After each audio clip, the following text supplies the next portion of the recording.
আপনাদের কাছে প্রথম আমি আপনাদের কাছে এই কথাটা বুঝাইছি। আমি পরে আয়াতের ব্যাখ্যা করার আগে মূলত এই কথাটাই বুঝাইতে চাইছিলাম। কোরআন এবং সুন্নাহকে বাদ দিয়ে আল্লাহর কোরআন এবং রাসূলুল্লাহ সাল্লাল্লাহু আলাইহি সাল্লামের সুন্নাহ, এই দুইটাকে বাদ দিয়ে কোন মুসলমান মুমিনের জীবন সুন্দর হয় না, আলো পায় না, পথ পায় না, গন্তব্য হয় না, মঞ্জিল খুঁজে পায় না, সফল হয় না।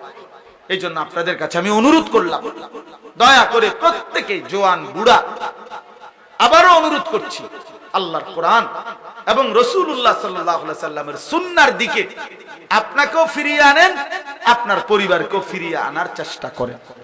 তাইলেই সফলতা, তাইলেই মুক্তি। এইবার চলেন আমরা মসজিদে যাই, এরপরে বাকি কথা ইনশাআল্লাহ আবার হবে। সুবহানাল্লাহ।